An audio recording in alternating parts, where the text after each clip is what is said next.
use. I woke up this morning and thought, TGIF. I've been looking forward to the weekend, and all I need to do is get through one more day of work. I drive to work and pull into the parking lot next to my office building. I stop at the security gate. I put my key card into the card reader and the security arm goes up. I drive into the parking structure and find a parking spot. I make sure that my parking permit is showing in the windshield and I lock up. I get my briefcase out of the back seat and walk toward the building. It's a short walk and I'm there in no time. When I get there, I take out my badge and put it around my neck before I go through the main entrance of the building. Employees are supposed to wear their badges at all times at work so that the security guards know that we belong there. One day last week, I forgot my badge at home and I had to get a visitor's pass for the day. My coworker made fun of me all day. He kept asking me if he could get me some coffee and when I was leaving. What a joker.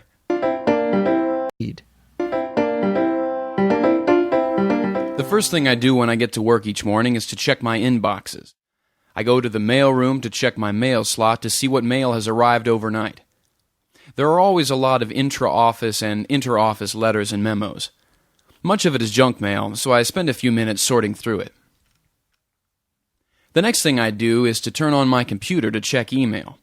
I open my email program and my new messages automatically download into my inbox. Even though I have a pretty good spam filter, I still check through my trash folder carefully to make sure nothing important was filtered out. We're also not supposed to get personal emails at work, but sometimes my friends send or forward me messages to this address, and I have to make sure I respond using my personal email address.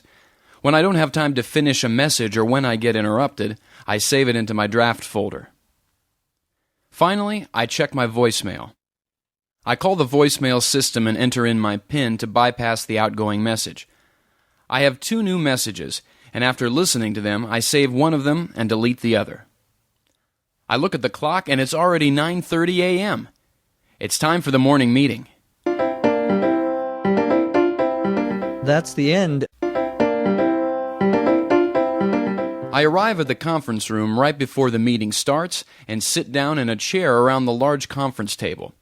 Our manager passes out a handout of the meeting agenda with some announcements and goes over some bullet points regarding old and new business. Then, he asks each person to give a status report on his or her projects. Each of us takes turns giving a quick rundown while everyone else listens. Of course, not everyone is paying attention since they're thinking about their own reports and what they plan to say. Sometimes our manager will make some comments or give us some feedback, but usually there's very little discussion. The meeting always ends the same way. Our manager gives a short summary of how our department is doing and a little pep talk to get us motivated. Now it's back to our desks to do some work.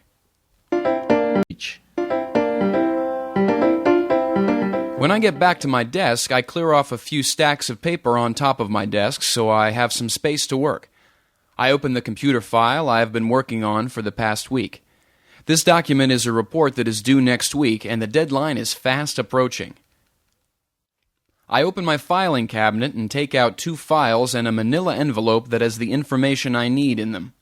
I look around for the pad of paper I used to jot down some ideas yesterday, and take out the paper clips, stapler, and Scotch tape I know I'll also need.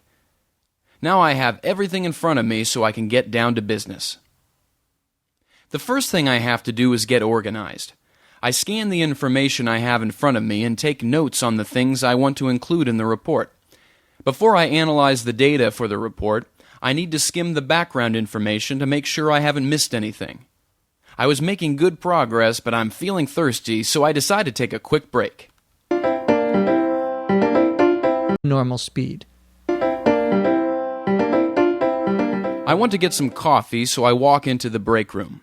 My coworkers, Diana and Van, are standing next to the water cooler talking about a show on TV last night. I pick up the coffee pot and pour myself a mug of coffee. I am feeling really hungry too, so I walk over to the vending machine. I'm looking over the candy bars and potato chips when Diana says, "We're taking an early lunch. Do you want to join us?" I say, "Yes," and the 3 of us walk across the street to a restaurant. I'm happy that we came early because we beat the rush. The hostess seats us at a table and takes our drink orders. Our server comes over with our drinks and we place our food orders. I choose the lunch special and so does Diana. Van picks the all-you-can-eat soup and salad bar.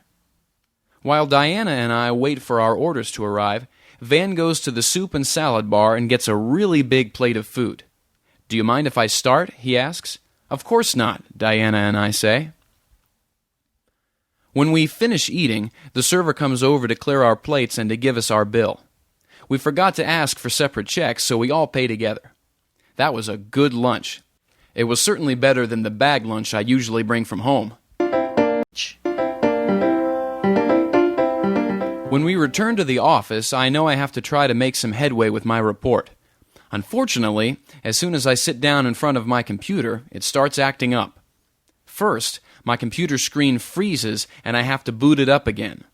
Then, when I try to print a copy of my report, it won't print. I discover that the problem is that the printer is jammed, so it takes some time to clear it and for it to work again. Finally, when I think that my computer worries are over, my mouse and keyboard go haywire.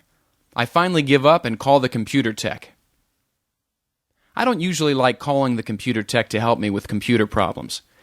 She's nice enough, but she always makes me feel like I did something bad to my computer, something I shouldn't have done, even when I haven't.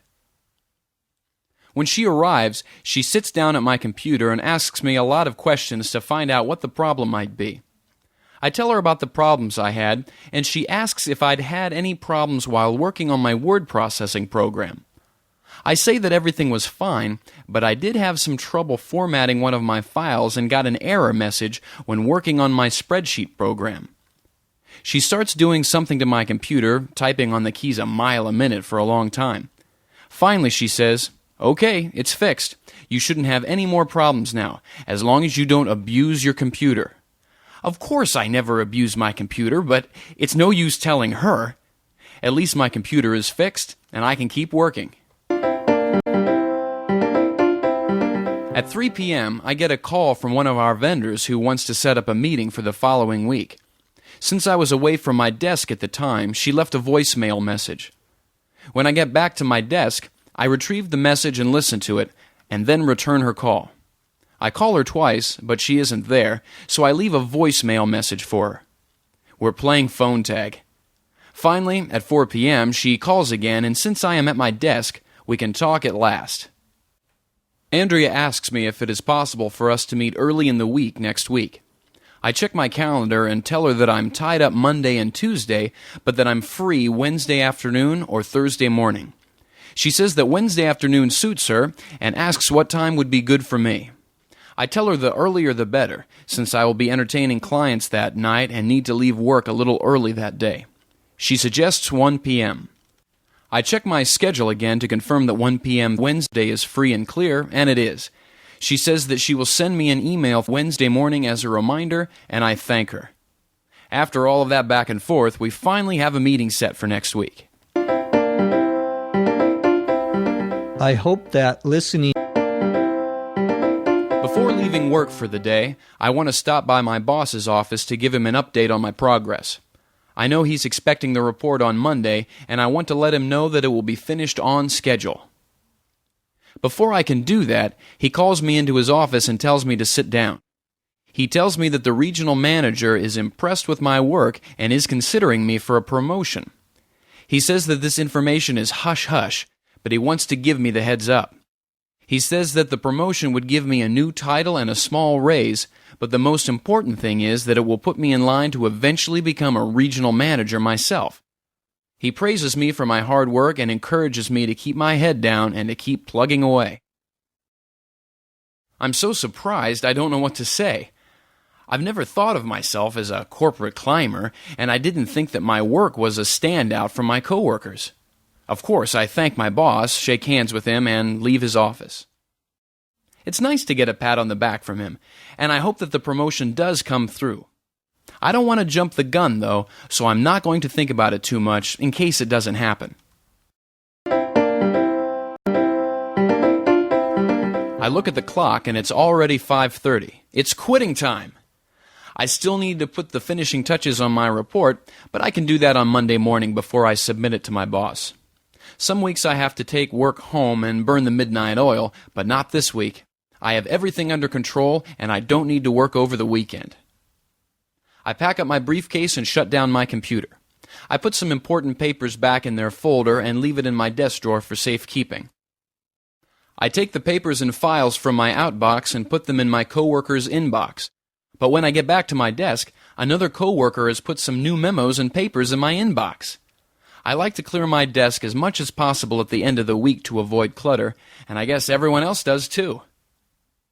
I look at my desk one last time to make sure I haven't left anything behind, and I'm ready to head home. Weekend, here I come. At a normal speed. When I walk past Van's desk on my way out of the office, I see that he's talking to a group of people. He stops and asks if I want to go with him to the happy hour at the restaurant and bar down the street. It has been a busy week and I need to blow off some steam. On top of that, I don't have any big plans for the evening, so I say yes. 8 of us walk down the street to Steve's Cantina. We find a table in the back of the bar and look at the drinks menu. Happy hour is from 4 to 7 p.m., and the drinks are half price. We order our drinks and I go to get some snacks and appetizers. I look at the food that's available and I see a lot of deep-fried foods and chips and dips, so I load up and go back to the table. One of the guys, Brian, starts to grumble about work and to badmouth the boss. I'm in no mood to talk about work, so I change the subject. I ask everybody what his or her plans are for the weekend. Diana says that she's planning to kick back and relax. Rodrigo says he has a hot date. Van tells us a funny story about the last date he went on that didn't go very well. We have a good laugh over it. We all have a great time at happy hour, and it's a good way to kick off the weekend.